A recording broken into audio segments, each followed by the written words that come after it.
வணக்கம். Welcome to கதை திரட்டு audio books. இந்த வீடியோவில் நம்ம என்ன கதை கேட்க போகிறோம்னா, மண் வாசனை சிறுகதை. நம்ம சேனலை இது வரைக்கும் சப்ஸ்கிரைப் பண்ணாதவங்க சப்ஸ்கிரைப் பண்ணுங்க. பக்கத்தில் இருக்கிற பெல் ஐக்கானை கிளிக் பண்ணி ஆல்ங்கிற ஆப்ஷனை ப்ரெஸ் பண்ணுங்க. ஸோ தட் நான் போடுற கதைகளை உடனுக்குடனே நீங்கள் கேட்கலாம். வாங்க கதைக்குள்ளே போகலாம். அதிகமாக வலித்த மனது வேகமாக கதவை தாளிட்டவுடன் சுதந்திரமாக திமிரி நீர்க்குமிழிகளை உடைத்தது. லீலா, எத்தனை நேரமா குளிச்சிட்டு இருக்க? Come on, getting late. வெளியே டேவிட்டின் குரலில் அவசரம் தெரிந்தது. சோப்பின் நுரை உடலில் தழுவி மணத்தது. பீர்க்கங்காய் கூட்டை வாங்கி பயத்தமாவையும் பொடி செய்த மஞ்சளையும் கலந்து அழுத்தி தேய்த்து கொண்டே, அம்மா, நான் ஏமா இன்னும் சேப்பாகல? குழந்தைத்தனமான குரலுக்கு, உடனே வெளுத்துட்டா எப்படி? நாளாகத்தானே உடம்பு வெளுக்கும், கலர் வரும். நானும் உன்ன மாதிரி தானே இருந்தேன். இப்ப பாரு நான் எப்படி சேப்பாயிட்டேன். அவளுக்கு தெரியும், தன் பெண்ணை தான் ஏமாற்றுவது பாபம் என்று புரியும். இருந்தாலும் அந்த சின்ன மனது உடம்பின் நிறத்துக்கு ரொம்பவும் முக்கியத்துவம் கொடுக்கிறது என்று புரிந்து கொண்டதால் அந்த பொய்யை சொன்னாள். அந்த பொய்யில் அந்த பிஞ்சு மனசு கருப்பில் இருட்டடித்து விடக்கூடாது என்ற பாசம் இருந்தது. தன் மகள் சந்தோஷமாக இருக்க வேண்டும் என்ற உறுதி இருந்தது. அதனால் அவள் பொய் சொல்லி ஏமாற்றினாள். புரிஞ்சுக்க தெரியாத மனசு அறியாத வயசில் ஏமாந்தது. ஆனால் இப்பொழுது எல்லாத்தையும் புரிஞ்சுக்க முடிந்ததால் எதையும் நம்ப மறுத்தது. மறுபடியும் டேவிட் குரல் கொடுக்க துரிதமானாள் வைஷ்ணவி. காலை சிற்றுண்டி, மதியம் உணவு முதலில் சிரமமாகத்தான் இருந்தது. இப்பொழுது பழகிவிட்டது. என்ன புள்ள டிஃபன்? டேவிட் டேபிள் முன் வந்து அமர்ந்தான். சுமார் நிறத்தில் நல்ல உயரத்தில் இருந்தான் அவன். ஓவல் தட்டில் தோசையும் தொட்டுக்க சின்ன சைடு பிளேட்டில் குருமாவும் கொண்டு வந்து வைத்த போது அந்த அறையே மணத்தது. என் தேவனே, என்னை காத்தருளும். தீவிர கிறிஸ்தவனான அவன் அன்றைய உணவின் முன் அமரும் ஒவ்வொரு நேரத்திலும் தேவனை நினைவு கூற தவறுவதில்லை. ஒரு நிமிடம் அவள் மௌனமானாள். மணியோசை கேட்டதும் பூஜை இடத்தில் உத்திரணியால் நீர் தெளிக்கும் அப்பா, பயபக்தியோடும் பதவி சாகவும் நைவேத்தியங்களை கொண்டு வைக்கும் அம்மா தொடர்ந்து ஒலிக்கும். தானாய ஸ்வாஹா, அபானாய ஸ்வாஹா, உதானாய ஸ்வாஹா, பிராமண்யே ஸ்வாஹா, மகா நைவேத்தியம் நைவேதயாமி என்ற காலம் காலமாக காதில் விழுந்து உருவேறிய மந்திரங்கள் நெஞ்சில் நிரடின. சங்கு சக்கரதாரியாக பெருமாளும் தாயாரும், உனக்கு என்ன குறை வைத்தேன் என்று கேட்பது போல தோன்ற மனசு ஒரு முறை ஓங்கி உலுக்கி கொண்டது. எனக்கு ஒன்றும் குறை வைக்கலை பகவானே. அப்பா அம்மா மனசுக்குத்தான் நான் நிறைவாகி போகாமல் போனேன். பாவ மன்னிப்பு கேட்டது குற்றவாளி மனசு. நன்னா குனிஞ்சு எச்ச பெரட்டிடி, பொண்ண திமிரு தண்டியா இப்படி வளர்த்திருக்காளேன்னு ஒருத்தர் சொல்லி நான் கேட்கும்படியா வச்சுடாதே. அம்மாவின் திட்டமான குரல் இன்னமும் காதில் அப்படியே ஒலித்தது. அவளை அப்படி கேட்பதற்கு யாருமே இல்லாமல் போயிருந்தது. ஷீலா, ஷீலா, பிள்ளை அழுவது பாரு. டேவிட்டின் குரல் உசுப்ப சட்டென்று பிராண்டி கொண்டிருந்த மனதை போட்டு மிதித்தவளாய் தூளியில் நெளிந்து கொண்டிருந்த குழந்தையை மடியில் விட்டு கொண்டாள் வைஷ்ணவி. பூச்சூட்டல், வளைகாப்பு, சீமந்தம் என்று எதுவுமே பண்ணாமல் பிறந்த பிள்ளை அவன். மாங்கல்யம் தந்துனானே மம ஜீவன ஹேதுனா என்று மந்திரம் ஒலிக்காமல், அக்னி சாட்சியாக தாலி கட்டி கொள்ளாமல் மோதிரம் மாற்றிக் கொண்டவளுக்கு பூச்சூட்டல் இல்லாமல் பிள்ளை பிறந்தது எந்த விதத்தில் கோணலாக போச்சு? ஸ்டெல்லா, ரெடியா? மகளை துரிதப்படுத்தியவாறு தானும் கிளம்பினான் டேவிட். ஷீலா, கதவை தாழ் போட்டுக்க. டர் என்று சப்தமிட்டு பைக் கிளம்ப அவன் போய்விட்டான். சிவந்த அம்மாவுக்கும் மாநிறமான அப்பாவுக்கும் இப்படி ஒரு கருப்பு பெண் ஏன் பிறந்தது என அத்தை பாட்டி அங்கலாய்க்க, அந்த சின்ன குருவி, கருப்பே அழகு, காந்தலே ருசி, என் கண்ணம்மா கண்கள் நட்சத்திரம், என்று அப்பா ராகத்தோடு கொஞ்ச அவள் செல்லமாய்த்தான் வளர்ந்தாள். பெரியவள் சீதா அம்மாவின் அச்சான மறுபதிப்பு. அடுத்தவள் கோதை சுமார் நிறமும் சுருண்ட தலைமுடியுமாய் நிகுக்க. மூன்றாம் அவன் கோகுல கிருஷ்ணன் ஆண் பிள்ளையாக கோலாகலமாக வளர, வேண்டாம் வேண்டாம் என்று சொல்லி செல்லமாக பிறந்தவள் கடைக்குட்டி வைஷ்ணவி. பட்டம் பதவி என்று ஒவ்வொன்றாக உயர்ந்த போதும் அந்த கருப்பு நிறத்தின் ஏக்கம் அவள் நெஞ்சில் நிறைந்துதான் இருந்தது. ஒருவர் பின் ஒருவராக சீதாவும் கோதையும் புக்ககம் போக, கிருஷ்ணனின் படிப்பு முடிந்து வேலையில் அமர, வைஷ்ணவிக்கு ஒரு பேங்கில் உத்தியோகம் கிடைத்தது. கை நிறைய சம்பளம், மனதுதான் நிறையவில்லை. பாத்திரமும் பண்டமுமாக அம்மா ஒவ்வொன்றாக சேர்த்து நிறைக்கலானாள். ஆனால் பெண்ணை பார்க்க வந்தவர்கள் நிறைவாக அவளை நினைக்கவில்லையே. குவித்து வைக்கப்பட்ட நம்பிக்கைகள் சரிந்து காலால் இடரப்பட்டு சிதற மனசு அதிகமாகவே ரணப்பட்டிருந்தது. தழுவுவதற்கு துணை தேடியவனிடம் மனத்தவிப்புக்கு துணை தேடி நின்றாள் வைஷ்ணவி. பொன்னும் பொருளும் நிரப்பாத மனதை அவன் போதை வார்த்தைகள் நிரப்பிய போது மயங்கினாள். அவள் கருப்பு அவனை பாதிக்கவில்லை. மனைவியை இழந்தவன், இரு பெண்களின் தந்தை என்று நேரம் கழித்து புரிந்து கொண்ட அவனை பற்றிய செய்திகள் அவளுக்கு சாதாரணமாகப்பட்டன. விதி இருவரையும் சேர்த்து வைக்க, என்னடி இப்படி நெருப்பா கொட்டிட்டியே என்று பெற்றவள் கதற, உடன்பிறப்புகள் விக்கித்து நிற்க, தன் வாழ்க்கை துணையை தானே தேடிக்கொண்டு திசை மாறிய பெண்ணை மன்னிக்க முடியாத தந்தை தன் முடிவில் தீவிரமாக இருந்தார். என் பொண்ணு செத்து போயிட்டாங்கானும் என்று குடம் குடமாக தலைக்கு கொட்டிக்கொண்டு தன் பெண்ணுக்கு முழுக்கு போட்டிருந்தார் தந்தை. மதம் மாறி மோதிரம் மாற்றிக்கொண்டு பரமபிதாவை நாடினாள் வைஷ்ணவி. ஆன்டி, தெரசாவின் குரல் அவளை உயிர்ப்பிக்க, வந்துட்டம்மா. ஓடி வந்து கதவை திறந்தாள் வைஷ்ணவி. பெண் பிள்ளைகள் இருவரும் தகப்பனை போல நல்ல வளர்த்தி. தெரசாவிற்கு உலகம் புரிந்த பருவம். தன் தகப்பன் தாயின் மறைவின் பின் வேறு ஒருத்தியை திருமணம் செய்து கொண்டு வந்தது கசப்பை வளர்த்திருந்தது. எடுத்ததற்கெல்லாம் சிற்றன்னையிடம் குறை கண்டாள். படிப்பில் அக்கறை இல்லாமல் சுற்றினாள்.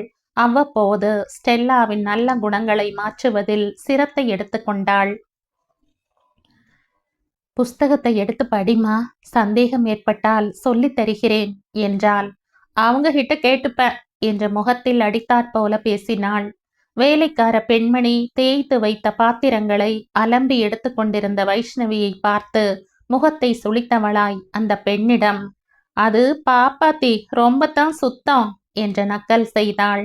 கேட்டு கேட்டு மனசு வலித்து புண்ணாக போக, நான் செய்தது தவறு என்று புரிய ஆரம்பிக்க லேசாக ஆடிப்போனாள் வைஷ்ணவி. தெரசாவின் பிறந்த நாளைக்கு வந்திருந்த டேவிட்டின் சகோதரி ராணி தனிமையில் அவனிடம், தம்பி, நீ செய்துட்டது நல்லா இல்லப்பா. ஒரு ஆம்லெட் பிரியாணி போட தெரியல அந்த பொண்ணுக்கு. பாப்பாத்தியாச்சே, கிட்ட கூட வராதே. என்ன தலையெழுத்து உனக்கு? பிள்ளைகளுக்கு பிரியமில்லாம செய்து புட்ட. அதுங்க வாழ்க்கைக்கு பின்னால ஒரு பாதை தப்பி போக காட்டி கொடுத்தாப்புல போச்சு என்று பேசியதை கேட்க, இப்படி ஒரு அவசர முடிவை எடுத்தது ஏன் என்ற கேள்வி விஸ்வரூபம் எடுக்க அவள் குறுகலானாள். அவனுக்காக சுய பாதுகாப்பாக இருந்த வேலையையும் உதறிவிட்டு அந்த குடும்பத்தில் ஒன்ற முயற்சி செய்த அவளை அவர்களே பிரித்து பிரித்து பேதம் பார்க்க அவள் மெல்ல தனித்து போகலானாள். ஆசையும் மோகமும் அடங்கிய நிலையில் டேவிட்டின் செயல்களிலும் பாரபட்சம் தெரியலாயிற்று. எத்தனையோ முறை தெரசாவின் அலட்சிய பாவத்தை லேசாக சொல்லி புரிய வைக்கையில் சட்டென்று திரும்பி அவன் வேகமாக சீறுகையில், இவனிடம் சொல்லி பயனில்லை, மௌனம்தான் சிறந்தது என்று மெல்ல அடங்கலானாள்.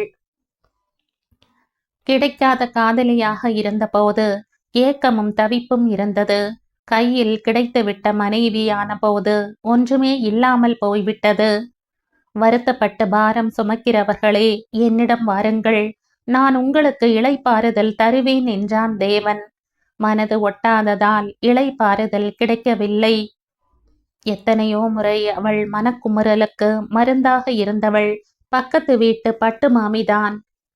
டேவிட்டின் சகோதரி ராணியின் மகன் ஜான்சனுக்கும் தெரசாவுக்கும் சிநேகம் ஏற்பட்ட காதலாக அது நல்ல விதமாக திருமணத்தில் முடிய முதலில் சந்தோஷப்பட்டது வைஷ்ணவிதான். ஆனால் கிளம்பும் நேரத்தில் கூட அவளிடம் அவள் விடை பெற்று கொள்ளாதது அவளால் மறக்க முடியவில்லை. டேவிட்டால் மகளிடம் காட்டிய பாசத்தை மகனிடம் காட்ட முடியவில்லை. ஏதோ தூர்த்து போக முடியாத அளவு பெரிய பள்ளம் இருவரிடையேயும் விழுந்திருந்ததை இருவராலும் உணர முடிந்தது. நடைமுறை வாழ்க்கை கடினமாக இருந்தது. தெரசா பிள்ளை உண்டாகி வந்தபோது டேவிட் பரிந்து பரிந்து மகளை கவனித்த போது வித்தியாசங்களை துல்லியமாக உணர்ந்தாள். 10 நாள் விடுமுறை எடுத்து பெண் பிள்ளையுடன் கூட இருந்து கேட்பரிஸ் வாங்கி இறைத்து கொண்டாடினர் ராணியும் டேவிட்டும்.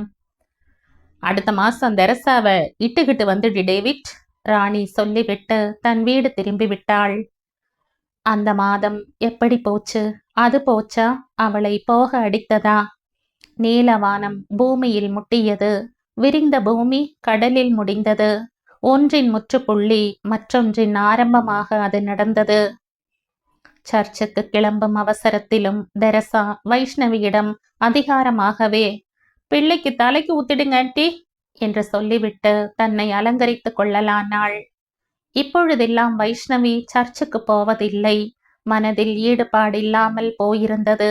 முட்டி போட்டு தலையில் முக்காடு போட்டு ஜெபிக்க ஆரம்பித்தாலும் மனது முரண்டு பிடித்தது. நானே வழியும் சத்தியமும் ஜீவனமாக இருக்கிறேன் என்ற பிதாவின் கருணை மிகுந்த வார்த்தைகளை புரிந்து கொள்ளாத வைஷ்ணவியின் மனது மந்தையிலிருந்து பிரிந்த வெள்ளாட்டு குட்டியாக தவித்தது. தேவனே, என்னை ரட்சியும், என் மனது உம்மில் பதிய மறுப்பதால் தண்டித்து விடாதேயும் என்று முணுமுணுத்தவளாய் குழந்தையை குளிப்பாட்ட ஏதுவாக எல்லாவற்றையும் கைக்கு எட்டுகிறாற் போல எடுத்து வைத்து கொண்டு தன் 2 கால்களையும் நீட்டி குழந்தையை போட்டுக்கொண்டு செதும்ப செதும்ப எண்ணெய் தடவலானாள். வழுக்கி கொண்டு ஓடினான் பேரன். குட்டிமா குளிக்கிறா. ராஜா பக்கத்திலிருந்து கொஞ்சிக் கொண்டிருந்தான். டேவிட் உள்ளே ஹிந்து பத்திரிகையில் மூழ்கி இருந்தான். மணக்க மணக்க பயத்த மாவை கலந்து வைத்து கொண்டவள் பொறுக்கும் சூட்டில் குழந்தைக்கு வெந்நீரை மொண்டு விடலானாள். சீதாவின் குழந்தைகள், கோதையின் குழந்தைகள் என்று குழந்தைகளை எண்ணெய் குளிப்பாட்டுவது அவளுக்கு நன்றாகவே தெரியும். எங்க வைஷ்ணவிக்கு கண் கண்டது கை செய்யும். நாளைக்கே கல்யாணமாகி பிள்ளை பெத்துட்டா அவளே குளிப்பாட்டிடுவா. அவ்வளவு சமத்து, இந்த அம்மாவே வேண்டாம் என்று எந்த வேளையில் அவள் அம்மா சொன்னாளோ ராஜாவை எடுத்து குளிப்பாட்டாமலே போச்சு. வழுக்கி கொண்டு சரிந்த குழந்தையை பாந்தமாக பிடித்து கொண்டு குளிப்பாட்டி கொண்டிருந்தாலும் வீர் வீர் என குழந்தை கத்திக்கொண்டே இருந்தான்.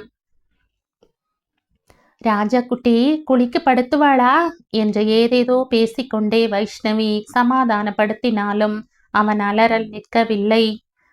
குழந்தைகளுக்கு பசி வந்துடுத்து, பாவம், அதான் கத்துறது என்று சமாதானப்படுத்தியவளாய் குழந்தையை டவலால் துடைக்க ஆரம்பித்த போது ஓடி வந்தாள் தெரசா. ஆன்டி, இப்படி கொதிக்க கொதிக்க தண்ணி விட்டு என் பிள்ளைய சாவடிச்சிடாதீங்க. குழந்தையை பிடுங்கிக் கொண்டு உள்ளே போய்விட்டாள் தெரசா. துடைத்து பவுடர் போட்டு பாலை கொடுக்க கத்தல் நின்று தூங்கிவிட்டது குழந்தை. பிள்ளைய பார்த்து குளிக்க செய்யக்கூடாதா வாட்ஷீலா? டேவிட் கசப்பாக அழுத்து கொண்டான். கன்னி போன மனசு காயப்பட செயலற்று உட்கார்ந்திருந்தாள் வைஷ்ணவி. டாடி, நீங்க இவளை நல்லாவே நம்புறீங்க. குழந்தையை குளிப்பாட்ட இஷ்டம் இல்லாட்டி சொல்லிவிடலாம் இல்ல. கருப்பு பாப்பாத்திய நம்ப கூடாதுன்னு அத்தை கூட சொன்னாங்க. மம்மி இருந்தா இப்படியா பாக்கும்? பக்கத்து வீட்டு மாமி இவங்க தோஸ்து. அவங்க பிள்ளை இதுக்கு படா ஃப்ரெண்டு. ஸ்டெல்லாவை ஜட போடுறப்ப திட்டுச்சு. பேனும் ஈருமா வச்சிருக்கையே, 2 பின்னல் போட மட்டும் ஸ்டைல் தெரியுதில்லன்னு பேசிச்சு. சின்னம்மா புத்தி போகாது பாவ். உள்ளே தெரசாவின் குரல் கிசுகிசுத்தது நல்லாவே கேட்டது. பாப்பாத்திகளை நம்ப கூடாது டேடி. ஓங்கி ஒலித்த எதிரொலி தாங்காமல் கொல்லைப்புறம் திரும்பி விட்டாள் வைஷ்ணவி. களைத்த மனசு பலம் இழக்க அழுகை கூட வராமல் விக்கித்து உட்கார வீடு சிறிது நேரத்தில் அமைதியானது. அனைவரும் சர்ச்சுக்கு கிளம்பிவிட்டனர். டிஃபன் சாப்பிட்ட தட்டுக்கள் மூலைக்கொன்றா இறைந்திருக்க ஹோவென வாசற்கதவு திறந்து கிடக்க அந்த வீடு அப்பொழுதைய சூழ்நிலை எல்லாம் மனதை ஓங்கி அடிக்க ராஜா மெல்ல மெல்ல வைஷ்ணவியிடம் வந்தான். அம்மா, பசிக்கிறதுமா. வந்துட்டேன் ராஜா. என்ன வேணும் குழந்தைக்கு? தோசை வார்த்து தரட்டுமா? தோசை வேண்டாம்மா, பப்பு சாதம் வேணுமா. இன்னும் சமைக்கலையேடா கண்ணா. வைஷ்ணவி, குழந்தைய வர சொல்லு, சமையல் ஆயிடுத்தோ. கண்ணா ஒடியா, பப்பு மம்மு மாமியாத்துல சாப்பிடலாம். நான் மாமியாத்துல சாப்பிடுறேம்மா. குழந்தை ஓடிவிட்டான். மதிய உணவுக்கு அவர்கள் வரமாட்டார்கள். சர்ச்சிலிருந்து நேரே டேவிட்டின் பிரதர் வீட்டிற்கு போகிறார்கள். அங்கேதான் சாப்பாடு. ஞாயிறு ஸ்பெஷல். திடீரென வயிறு ரொம்ப பசித்தது. தள்ளாமையுடன் எழுந்து உள்ளே போனாள். முதல் நாளே மீந்திருந்த சாதத்தை தண்ணீர் சேர்த்து கிண்ணத்தில் வைத்திருந்தாள். சாதத்தை பிழிந்து போட்டுக்கொண்டு உப்பை போட்டு மோரை விட்டு பிசைந்தாள். கப கபவென பசித்த வயிறு அத்தனையும் ஏற்றுக்கொண்டது. ராஜா வர இன்னும் கொஞ்ச நேரமாகும். சாப்பாடு முடிந்து மாமியிடம் கதை கேட்டு ஊஞ்சலாடி விட்டு வருவதற்குள் மனது திடீரென முடிவெடுத்ததை செயலாற்ற நேரம் இருந்தது. தன் பழைய புடவைகள், கொஞ்சம் பணம், மாற்று துணி, தன் நகைகள், தன் கல்வி சான்றிதழ்கள் அனைத்தையும் பெட்டியில் பாங்காக பங்கீடு செய்தாள். ஆசை தீர மாமியிடம் பேசினாள். துளசி மாடத்தில் மாமி விட்டு சென்றிருந்த மஞ்சளை எடுத்து வந்து பூசி தலைக்கு குளித்தாள். தன் பெட்டியில் அம்மாவின் படத்தில் இணைத்து வைத்திருந்த குங்குமத்தை பெரியதாக இட்டுக்கொண்டு தலையை துவட்டி முடி போட்டு நல்லதாக ஒரு புடவையை பிரித்து கட்டிக்கொள்ளவும் ராஜா எட்டி பார்க்கவும் சரியாக இருந்தது. அம்மா, ஐ, இப்ப எங்க அம்மா ரொம்ப அழகா இருக்கா என்று சொல்லி கண்களால் ஆசை தீர பார்த்து முத்தமிட்டான். டாடி அக்காலாம் வரலையம்மா? அப்புறம் வருவா. தெருவை தாண்டி ஆட்டோ பிடித்து பாரிமனை பேருந்து நிலையத்தில் வந்திறங்கினாள். அவளோடு கூடவே படித்து ஒன்றாக வேலை பார்த்து திருச்சி பிரான்ச்சுக்கு மாற்றலாகி போன சிவகாமுவின் ஞாபகம் மனதில் பலம் கொடுக்க அப்பொழுதுதான் கிளம்ப இருந்த திருச்சி பஸ்ஸில் ஏறி உட்கார்ந்தாள். கருப்பு கண்ணாடியை இறக்கிவிட்டு டிக்கெட் மிச்ச சில்லறையை போட்டு பர்ஸை பத்திரப்படுத்தினாள். மகனை மடியில் இருத்தி கைகளால் இறுக்கிக் கொண்டாள். சுதந்திரமாக விடுபட்ட தெளிவு ஓங்கி நெஞ்சில் நிறைந்த போது பஸ் கிளம்பியது. அதுவரை காய்ந்த வெயில் மறைய இருண்ட வானம் பெரியதாக தூறல் போட நனைந்த மண் கும் என்று வாசமடித்தது. குழந்தை பார்த்துவிட போகிறானே என்ற பயத்தில் அவசரமாக இறுகிய நெஞ்சிலிருந்து துளிர்த்து வடிந்த நீரை ஓசையின்றி துடைத்து கொண்டாள் வைஷ்ணவி.